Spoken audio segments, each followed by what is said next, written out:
Hello, my loved humans, peeps. I'm so glad to be here with you, and I'm so glad that you're here with me. I'm really glad I'm doing these videos. It's been something that I've wanted to do in quite some time. They started after I did the spiritual counseling tips that I would write out and send off to my contacts and my various avenues for reaching folks, and they were received so powerfully because there's such a huge desire to move beyond who we think we are.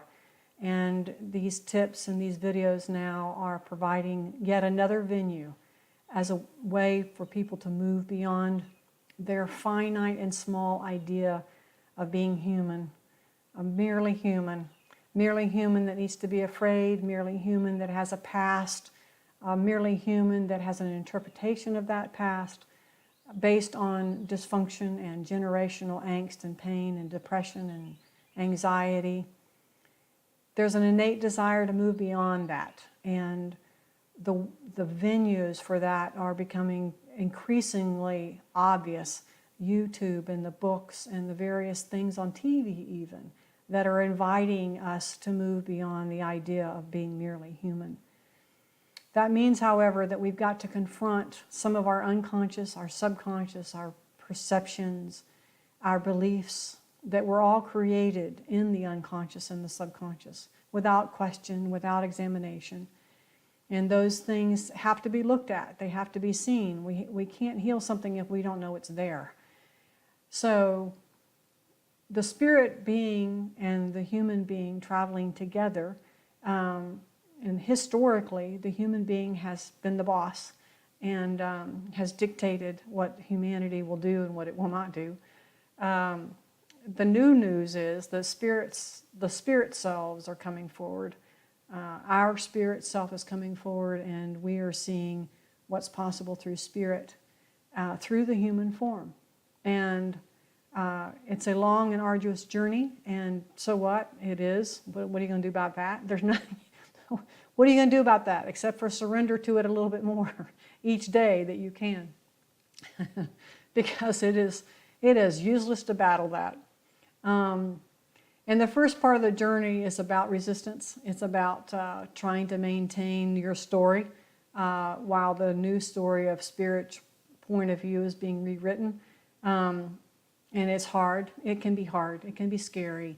It reveals itself in divorce and lost jobs and wrecks and illnesses and lost friendships and shifts from here and there that were completely unexpected.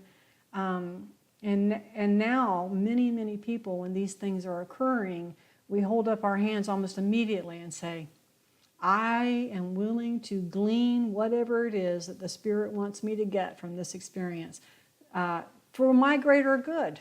It is all for my greater good. It is all because I have a certain perception of who I think I am, and the Spirit is assisting me to change that. And not that it brings these things to us, it doesn't. You know, the law of attraction is a thing, it's a real thing. But what is being attracted? What's being attracted is the shift in our consciousness. I'm inviting things in my life to shift my consciousness. Oftentimes, I do not need to have harshness in order to do that. And the sooner I throw my hands up in the air and say, whatever this situation is here to assist me, I surrender, the less pain I have. And I'm just telling you, I know that from experience, from the many people that I have counseled, and of course from my own journey. So my job is to help you have less resistance so you have less pain, so that you see that there is a force at work for your greater good, so that you surrender to that life force that's coming from love, only love. It's a hard thing to believe at first. It's almost impossible, in fact. But it will, in time, prove itself to you, because that's what love does. Love can't change its mind. It will always show you the truth of who you are. So that's the journey. And congratulations, being a human being wanting to do this journey. Today, I'm going to be talking about karma and the surrender to life. You may have to listen to it a couple times. I hope that you will. because it goes a little bit deep, and it has to, because we have to go deeper. We just have to. We can't just keep sliding on the surface here. So this is about our relationship to life. It is about our view of who we are. It is about our relationship to time as we move through time as a human being. So please enjoy yourself. Take in what you can. Take in what you are ready for. Take in for the thing that you've been yearning to hear. Give yourself the benefit of the doubt that you're here to hear this. All right, here we go. Karma is about living the fullest expression of life. Humans are born into the physical world as magnificent beings in human form, and yet we do not view humans with much love and understanding. We judge ourselves and others and view our history through a dark tunnel that focuses on our failures and missteps. The subconscious belief in most religions is if we can stay focused on our ugliness, we will do better.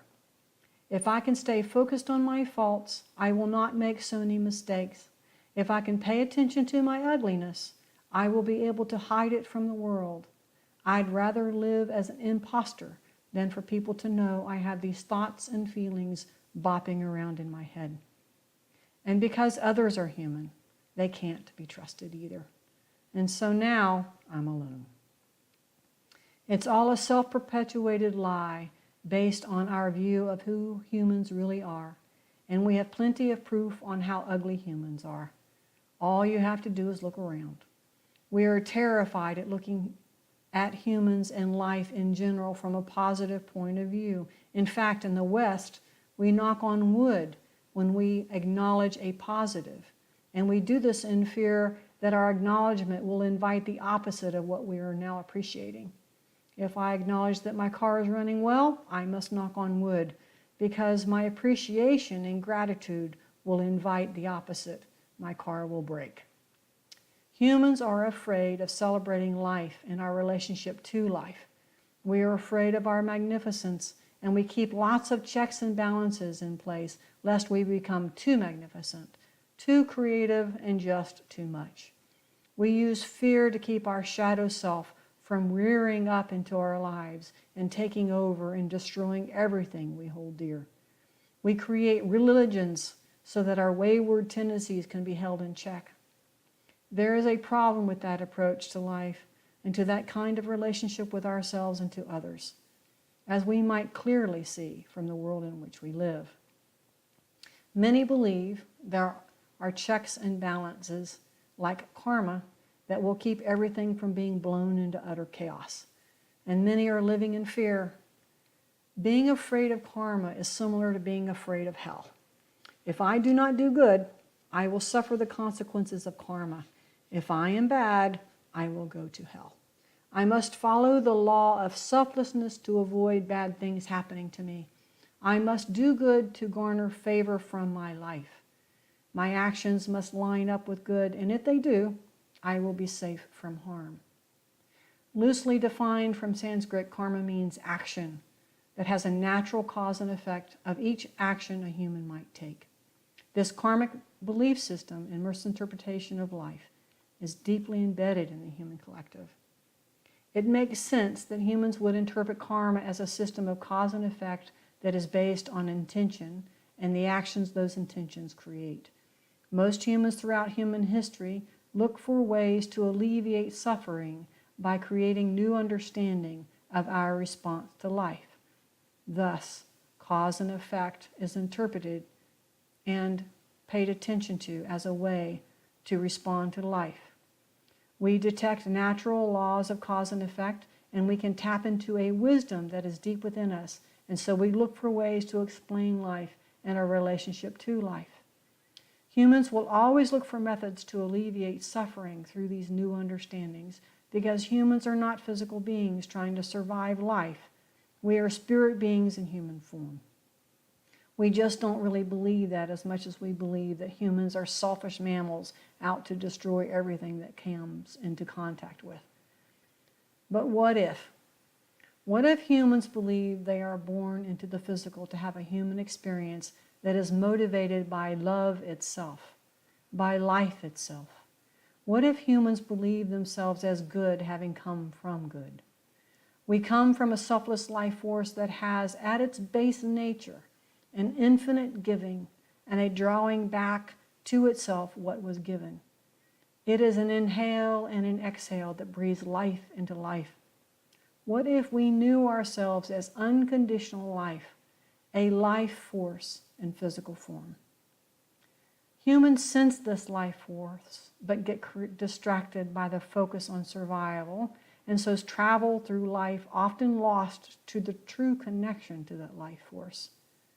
That is changing, and that is why you are in the presence of these words. You want a conscious connection to that life force. You want something other than the physical experience. As more and more humans wake up to their true identity, children will be born into families that can support the spirit self beyond the constraints of religion and doctrine and physical identity, and thus the child grows up experiencing itself as something other than a body moving through life and can experience themselves as life. That would mean that the child grows up with a clear vision of its relationship to life. There will not be the need to prove anything to anyone. There will not be the need to be validated by anyone. There will not be a fear of allowing love to flow from you as you are clear of what real love will do and what it will not do. The seeking and the striving are placed with a calm assurance that all will be brought about in the right time and for the greater good of all. If you think about it, most all of the human harms that humans create in their lives for themselves and for others is due to one thing. We do not know our true beauty. Because we latched on to the idea that we are merely physical beings that might miss out on something, that people's judgment of us means something, that our mistakes are cause for lessening our worth, we become afraid and kick into a survival mentality that strangles the Spirit's ability to move us in life with ease and with grace. The person who throws trash out their window has the mentality of unworthiness, and so behavior must follow that mentality.